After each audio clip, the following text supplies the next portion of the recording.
Hi, and welcome back. This is Dr. Mickey Vocal, and we're going to be talking about habit 4 today.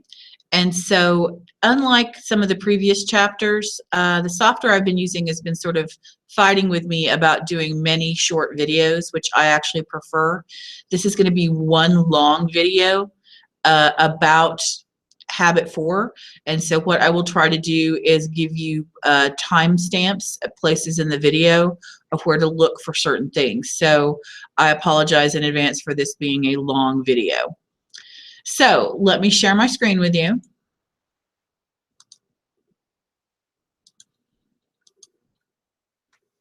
And before we get to habit 4, let's discuss this idea of a private victory and a public victory. If you recall, the private victory was the ability to handle yourself. In other words, you have to get your own self together before you can worry about working with other people. So the idea is the private victory must precede the public victory. You can't invert that process any more than you can harvest before you plant. And of course, that quote is from our author, Stephen Covey. So if you recall the maturity continuum, we have made the journey from dependence to independence, which is the private victory. So now the rest of the habits are going to be focusing on that journey from independence to interdependence. So the idea is that the private victory is building your own trustworthiness. The public victory is about building trust with other people. So the first major concept that has to do with this is called the emotional bank account. So I'm going to switch by stop sharing my slides. Hello, everybody.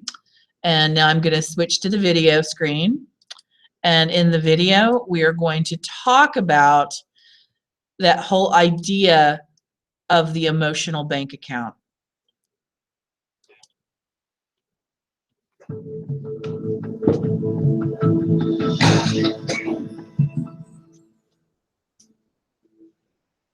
I'll tell you a great metaphor for relationships. It's called the emotional bank account. It's like a financial bank account into which you make deposits and can take withdrawals. And if you build a high reserve, you can take more withdrawals. But to make a high reserve in that bank account, you've got to make many, many deposits. But I'll tell you the first deposit in the emotional bank account. The first deposit is always to seek to understand what deposits and withdrawals are to another. To see the world from within their own frame of reference. Because what you think is a deposit to another may to them be a withdrawal or a low-level deposit. You do not know. The tendency is to project my motivations on someone else's behavior. And how other people want to be treated is the way I think I want to be treated. I've got to listen to them.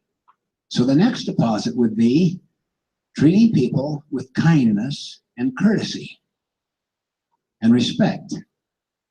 The withdrawal would be to be unkind, discourteous, and disrespectful. The key to a family culture is how you treat the child that tests you the very most. That's the one. If you can show unconditional love to that one, every other one will know you also love them unconditionally. They've seen it. But if they see you starting to compare, to criticize, and to be a little overreactive or too harsh, I'm not talking about just some fun interactions, but where there is some real meanness there or judgment there, they'll take it personally. A third deposit would be making and keeping promises.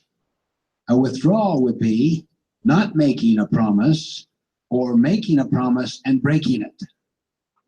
Nothing will destroy the emotional bank account faster, even if it's huge, if you break a promise on a major issue. If it's a minor issue, it'll be a withdrawal, and if you've got a huge deposit somewhere else, it may not drain the whole bank account. But if it's a major issue, it could drain it like that overnight. That's why it's so important that you always pay the price to be very careful before you ever use the words, I promise, or I commit. I remember one time holding a seminar up on the beautiful Oregon coastline, a place called the Inn of the Otter Bay. In fact, we moved our place from the building to the outside, right to the edge of the ocean. It's magnificent. One man was very, very uninterested, uninvolved, seemed very down. I went up to him and asked him how he was doing, and he basically said, you know, this I don't enjoy, frankly. He said, I see everyone else enjoying it, but I know the grilling I'm going to get tonight from my wife. Where did you go? What did you do? Who did you do it with? Who did you have lunch with? Who did you have dinner? I mean, she just goes on, and she's been doing this now again, and it just takes the whole bloom of the excitement away from these experiences. And I don't know, I just what to do, but you know, the more I think about it, she probably got good reasons, because I remember that I met her when I was married to someone else at one of these seminars several years ago. And I basically tried to bring out the whole idea that you really can't talk yourself out of problems to behave yourself into. Another deposit would be always be loyal to the absent, to those who are not present, if you want to retain the loyalty of those who are present. The opposite of that is to badmouth, to get into small groups and to criticize other people, to find fault, apart, thinking they don't hear it anyway. But of course, it undermines your relationship with the very people that you think you're building a relationship with as you criticize somebody else, because they know you do the same thing toward them in a different circumstance. For instance, what's your first name? Norman. What if the two of us sat and badmouthed our supervisor here? And we talked about her as someone that doesn't really listen to other people, pretends that she cares, but really goes and makes her own decisions. And the two of us sit and we'll swap war stories almost every day that we have lunch together or we visit together. And you say, Stephen, let me tell you the lady. I say, that's nothing. You know, wait till you hear this one, see? Now this is bad-mouthing her behind her back. And I say to you one day, you know, why don't we go talk to her about it? Oh, I don't want to talk to her. I want to talk about her. If we're not loyal to the person who is absent, what does she know might happen if there's a strain in our relationship with her? Same thing. Literally. If you want to retain the loyalty of those who are present, always be loyal to those who are absent. Never talk behind a child's back about another child in ways you'd be ashamed to have that other child overhear.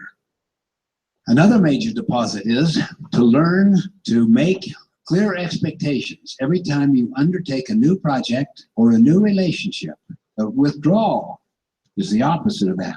Have all kinds of unclearness, ambiguity, fuzziness, assuming that you're on the same page when in fact you're not. Particularly around roles, what I'm supposed to do, what you're supposed to do, and goals. What are the important goals we're working on? Another major deposit would be to learn to apologize to somebody, to acknowledge I was wrong. That was unkind to me. I apologize. The opposite of that is to be prideful and arrogant. And when you do apologize, you just give a little bow. The Eastern expression is, if you're going to bow, bow low. I'm sorry, but it's not all my fault, it's your fault too. Let's both say we're sorry at the same time. Sorry. See, that kind of pride and arrogance is a withdrawal. Another major deposit is to learn to give feedback to people. The key to giving feedback is to give an I message where you describe your concern, your perception, your feeling, rather than a you message where you describe their behavior and their character, like this. The other day when you came and talked to us, my feelings were, my perception was, my concern is. You notice what I'm doing? I'm describing me, perception, feelings, concerns. I'm not describing your character. Whenever you get into any kind of character evaluation of another person, you will find it to be a major withdrawal. You are so unkind. You are so selfish.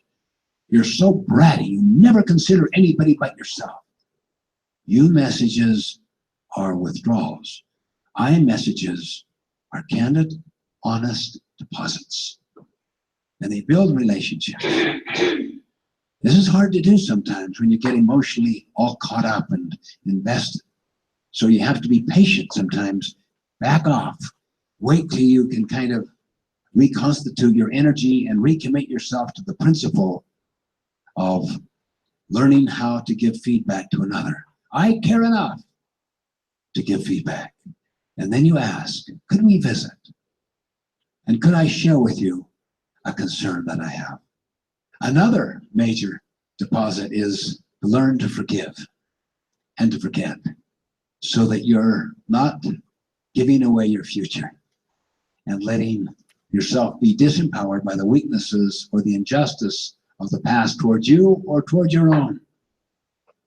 But to move on so that yesterday does not hold today and tomorrow hostage.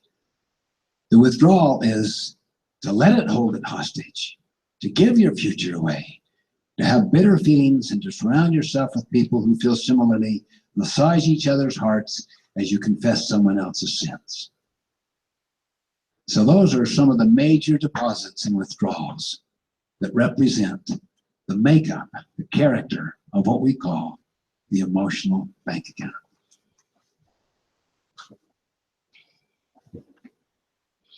Great. Now I'm going to stop sharing the video and go back to our slides. So hello.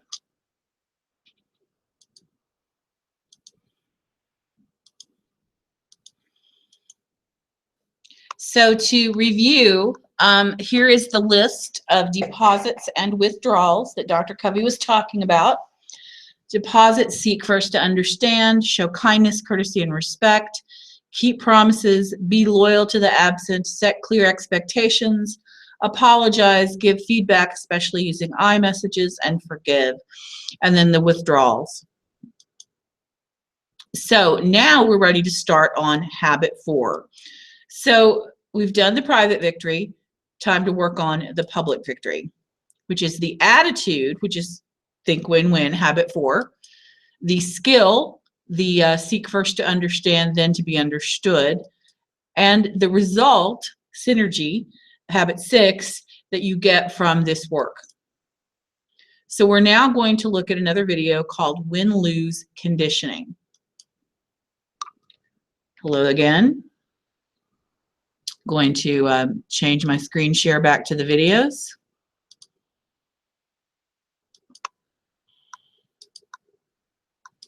This video is Win-Lose Conditioning.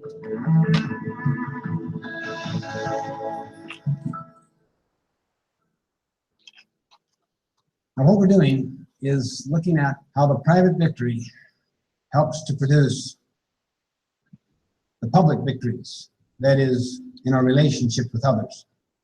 And this is where habits 4, 5, and 6 are involved. Habit 4, as you know, is to think win-win. Habit 5, to seek first to understand, then to be understood. And habit 6 is to synergize.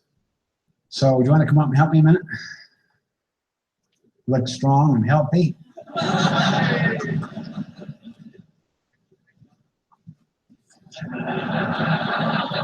You're a barber, right? You also have a very good looking head.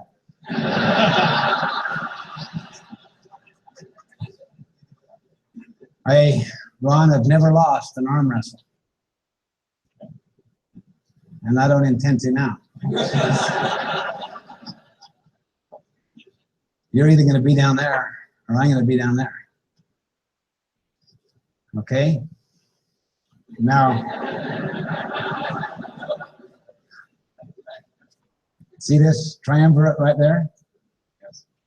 They're going to fund this exercise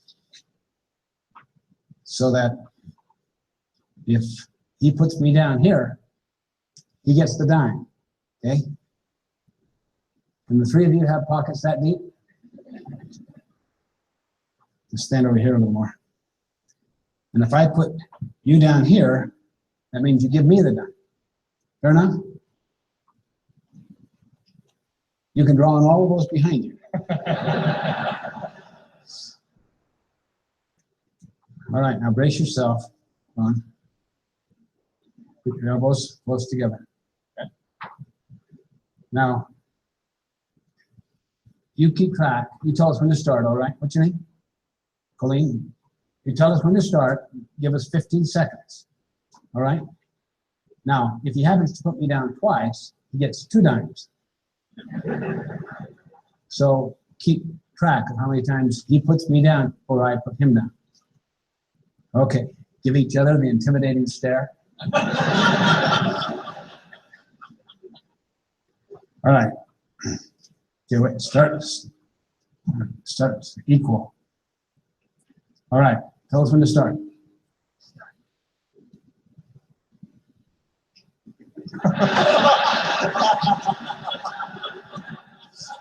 It's faster if we both win. Yes, I see.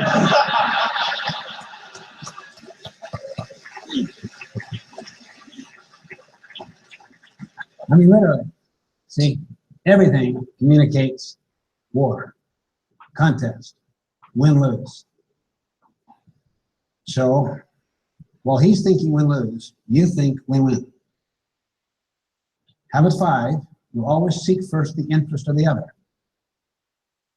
See, so we start with tension, then let him win, and let him win again.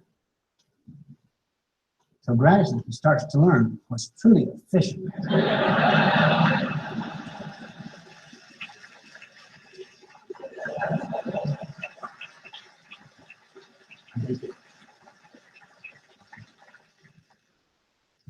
He learned fast, but most people, seriously, I've had some situations where they just literally hold me down. And I say to them, and one said to me, "No way." I mean, seriously, win-lose poisons the mind. You don't trust anything, see. Habit 4, think win-win, lies at the very heart of all relationships. Think win-win is the habit of mutual benefit. It's the habit of the golden rule. It's the habit of abundance. The underlying paradigm or principle is abundance. There is plenty out there and to spare. So you don't have to be threatened by the strengths of other people. You can nurture competency around you higher than your own. It doesn't threaten you. You can share knowledge. You love to share knowledge. You can share recognition, gain, profit.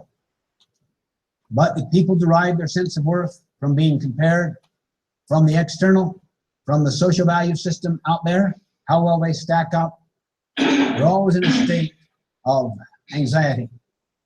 They're always studying the pecking order. They're concerned about how they're dressed, how they look. They're into posturing, and they are threatened by competency around them. They feel that if they share knowledge, they lose unique advantage. It gives others the same awareness they have. They lose some power. If they share power, they have less. It's like a piece of pie. There's only so much. If you get the recognition, I may not get it. If I share gain or profit with you, we will have less. It's the paradigm of scarcity, not the paradigm of abundance. Okay, let me switch back. Hello, everybody.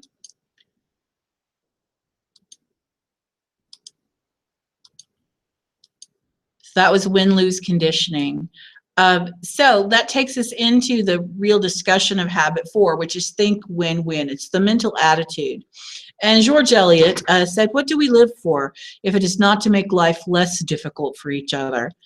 So the idea is that we have to have the correct attitude, habit 4, to start this process of being interdependent with each other. And the paradigm that we're going to be working on is the idea that effective long-term relationships require mutual respect and mutual benefit rather than competition.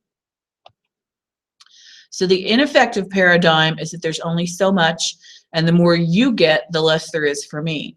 The effective paradigm is that there's plenty out there for everyone and more to spare.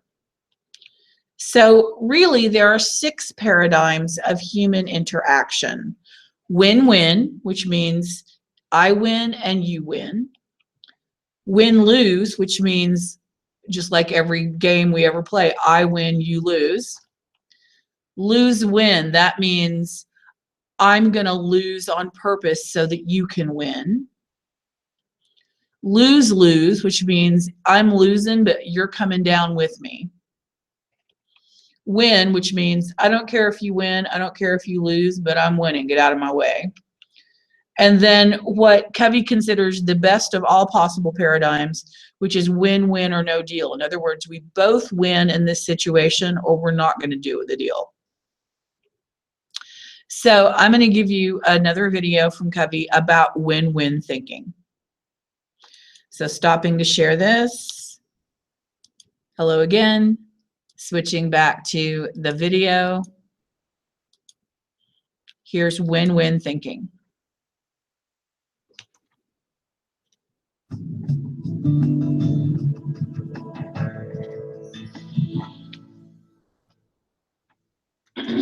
The golden rule is do unto others as you want to be done to yourself. The golden rule is treat people like you would like to be treated. The golden rule is to, whatever you're going to do, don't step over the line. Golden rule is always, for me, has always been say please and thank you.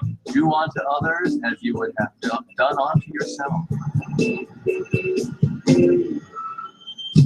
Win-win is the golden rule. Basically, do unto others as you would have them do unto you. And the golden rule is basic, the law of life. It's the law of all relationships that last. It's found in every major world religion. It's found in all psychology, all philosophy that has endured. It's the essence of the interdependent world. No matter what religion or what political belief or whatever, I think everybody should be able to follow that one. I think people should practice it more. I don't practice it all that much, but I try. But I think the world would be better if a lot more people did that. I think a win-win situation is a symbiotic relationship. It's mutualistic. Know what you want, understand what the other party wants, and hopefully when that overlaps, that's where it's a win-win. Win-win is habit 4 purposely. Because if you don't have enough maturity after living the first 3 habits, the private victory, you really won't be able to practice win-win. Because when push comes to shove, you'll go for lose-win, you'll give in, you'll capitulate, you'll get permissive, or you'll get egoistic and determined and resolved to take care of number 1, me, and you go for win-lose. From our earliest childhood, we get scripted. We watch our models. We get into our different environments and we learn the values of those. Those are scripts. That's actually scripting. Most people grow up with a comparison-based identity because they were compared in their own childhood. Then in school, then in athletics, in almost every dimension of life, we live with comparisons. I have 2 boys in school and they both try to compete, get into the basketball team. And the coach would say, oh, you're weak. You're Jeffrey's brother. You're weak. You're not as strong as your brother. You just can do all the push-ups. I had better grades, and then they would say to her, you need to pull up your grades. And I guess they would give me more money because I pay for grades. Your sister now she knows how to get right into graduate school. And what are you doing? Driving a cab? So I think that my sister has more of a work ethic to get a career than I do. But I've got a career that I love. I think it's natural to compare, and as you move through comparative experience, it's amazing that they come from the same environment, the same people, and they're so different and so unique. I don't think comparisons are necessarily natural. I think comparisons are learned. And I think most cultures train us to compare. And so I have found myself, and Sandra has, comparing our kids. But we consciously work against it. We really do. We try to have an internal sense of every person has their own merit and worth, and they have infinite value, and they're not to be compared. And we communicate that to kids. But I know that comparisons creep in all the time, and it's something we have to work at.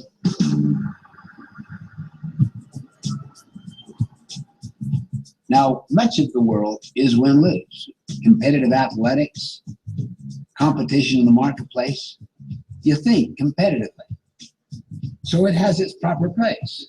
But if you're dealing with interdependency, if you're dealing with teamwork, if you're dealing with where you need to be cooperative, you've got to think win-win. To say everyone can win is maybe going too far. I think everyone can be content and happy, even though they might not get everything they want. It's not so black and white, is it really? See, most people see life like a piece of pie. There's only so much. So that if you get a hunk of it that's bigger, that means I have less. If you get more profit, I have less. If you get the recognition, I don't get it. See, that's called the concept of scarcity. Abundance is where you see the pie getting larger and larger and larger. When you get the win-win spirit, the win-win attitude, and learn the skills of win-win, which are associated with habits 4, 5, and 6, what happens is you start to discover pragmatically for yourself, the pie does get larger. People who believe in a lack and a shortage, it's like that mentality almost starts crippling you. You think you're not going to have enough, and you cut back, and then you don't have enough, and you cut back more. And it's just the opposite. It's like opens the floodgates. If you think there's going to be enough, and you share, the more you share with others because you have enough, it's like the more that comes to you, and just doors open up. The ability to re-script yourself is a unique capacity animals do not possess. And any person at any time in their life, regardless of how deep those scripts are, it's tough. It's not easy. It takes patience, persistence, and courage, but they can reinvent themselves. I think that people are a product of their environment up to an extent, but I think that as you grow as a human being, that you can create your own environment. So your environment becomes a product of you. The essence of win-win from an emotional standpoint is that you are sufficiently independent emotionally that you can be both kind and courageous at the same time. That's the essence of maturity. You can be kind, but if you lack courage, you're going to go for lose-win. You'll capitulate. You'll give in. You'll be permissive and soft. People will exploit you, run all over you, take advantage of you. Or let's say that you're full of yourself, how right you are, you're courageous, you're firm, you're strong, but you lack any empathy, any consideration, any kindness for others. So you push for win-lose. And people that go for either lose-win or win-lose gradually develop a habit pattern and a skill set associated with that. And that's why they look on the concept of win-win and call it idealistic, and it just doesn't work in the real world. I mean, it's dog eat dog, isn't it, really? Even though my company was quite laid back, there's definitely a sense if you wanted to move up the ladder, you had to really step on people. I think people in general are bad, selfish. They look out for themselves. I suppose theoretically, it's theoretically that people would practice the golden rule, but in practice, I think both are unlikely. I think, there are the clever and there are the weak, and the clever always will take advantage of the weak. I had this guy come to me and he said, Stephen, I really tried to practice what you were teaching. And I'm telling you, they took me to the cleaners. It just did not work. I said, well, why did you go for lose-win? He said, I didn't. I went for win-win. I thought you said they took you to the cleaners. Yeah, they did. In other words, you lost and they won. What's that called? He thought for a moment. All of a sudden, like lights came on. Lose-win, I guess. Exactly. So you have to really pay a greater price to learn this attitude and this skill. Many people think that this is just a lot of abstract, philosophical, sounding good stuff. That it's just idealistic. It is idealistic, but it is the only realistic approach that will work in the long run because we're all on the same boat. The one thing that will get you nowhere in life is only thinking in yourself. If you think of other people and your own interests and find a way to meet them, then that's a win-win situation, and that's what life's all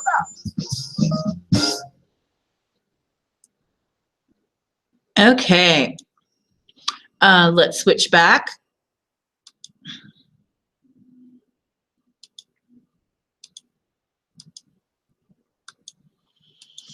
So, as Dr. Covey said, it is sometimes appropriate to think win-lose, like a football game. But when should you absolutely think win-win? When you have a conflict that you must resolve. If you have a long-term relationship, or if you're in a situation in which you are extremely interdependent. So the idea he was discussing was this idea of courage and consideration. So you can think of that as another quadrant. So basically, if you have high courage but low consideration for others, you're going to go for win-lose. If you have low courage and low consideration for others, you're going to go for lose-lose. If you have a high consideration for others but low courage, you're going to go for lose-win. The best solution is to have high courage and high consideration for others, which is win-win. And basically, if you look, this is an example of someone seeking mutual benefit. This is an example of a win-win agreement, which Covey will talk about in the last video. And win-win agreements basically are where people decide on desired results, the guidelines to get there, the resources that people can use, an accountability system, and consequences for not getting desired results. So I'm going to show you the final video in this particular set, and then that will be the end of habit 4. So let me stop sharing this. Hello one final time. Go back to the videos. Here's win-win agreements.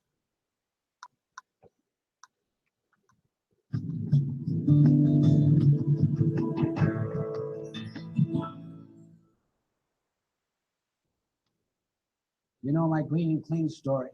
My little son agreed in a family meeting to take care of the yard. Son, your job is green and clean. It has nothing to do with water. That's a method. Let me show you what green looks like, son. Let's go over to our neighbor's house. That's the color we're after, son. Compare that with our yard, which I've been taking care of. Clean means let's clean up half of it. Now notice that compared to that. That's green and clean, son. 2 weeks to train this little kid in green and clean. Now, son, how you do that is up to you. I'd tell her how I do it if you want. How would you do it, Dad? I'd turn on the sprinklers. But you may want to use buckets or hose or spit all day long. All we care about is what, son? Green and clean. What's green look like? Good. What's clean? Good. It's your job, son. Guess who your boss is, son? Who? You boss yourself. Guess who your helper is? Who? I am. You boss me. I do. Many times I'm away. Many times I'm very busy with other things. But if I ever have any time, you need help, you just tell me what to do and I'll do it. And guess who judges you, son? That's right, you judge yourself. How do you think you judge yourself, son? Green and clean. What's green now? What's clean now? Good. Is that a deal, son? You think about it for a day or two. Saturday. How do you feel, son? I'll do it. Do what? Green and clean. How? That's up to me. Who's your boss? I boss myself. Who judges you? I judge myself. How do you judge yourself? Green and clean. What's green? Good. Clean? Good. Who's your helper? You are if you have time. What if I don't have time? I got to do green and clean. Is that a deal, son? Deal was made. You did nothing.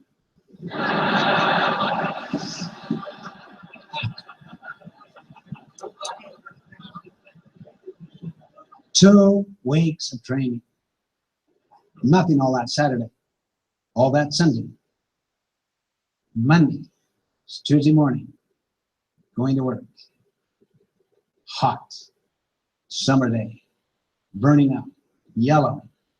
Neighbor's yard. Clean and clean. Manicured. Garbage strewn right down the side lawn from the Saturday night barbecue. Falling out the bottom of the sack. 3 feet from my car.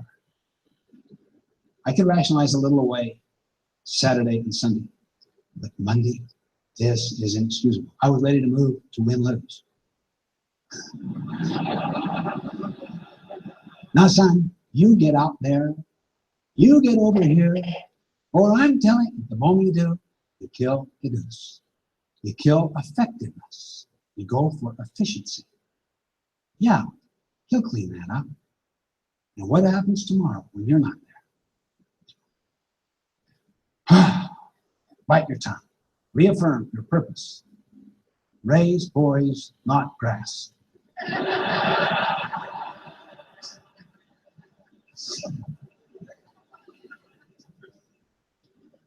I'll see what it looks like tonight. They're hardly waiting to get home. Driving, going around the corner, there were my yard was. Tuesday afternoon, more cluttered, more yellow than ever. My son across the street playing ball in the park. I was burning. We'd agreed that we'd walk around the yard twice a week. He'd show me how it's going. Hi, son. How you doing? I was faking it totally.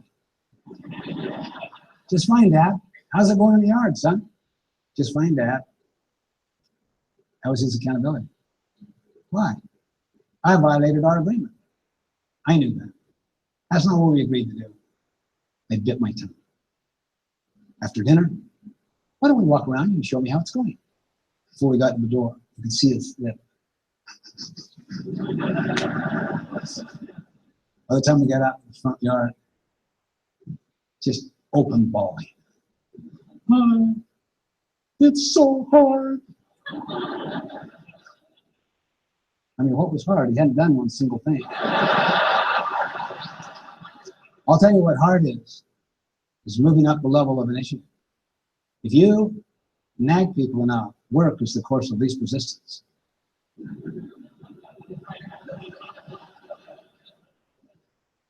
You cannot hold people responsible for results if you supervise their methods. Anything you want me to do to help, son? Would you? What was our agreement? You said you'd help if you have time. I've got time. Just a minute, Dad ran in the house, came out with 2 sacks. He handed me one, he took one. It's making me vomit. You pick that up, you know, just took that wet garbage, stuffed it in the sack, you know. That's when he signed the win-win agreement. And he only asked for help a couple more times that entire summer. It's his job. It takes time to set up the agreement and to reaffirm it. The tendency is to backslide on it when you see mistakes. Keep believing in the people. Holding them accountable in the way agreed. Okay, excellent. So we're going to stop sharing the screen. And that is it for Habit 4. And I'll see you next week with Habit 5.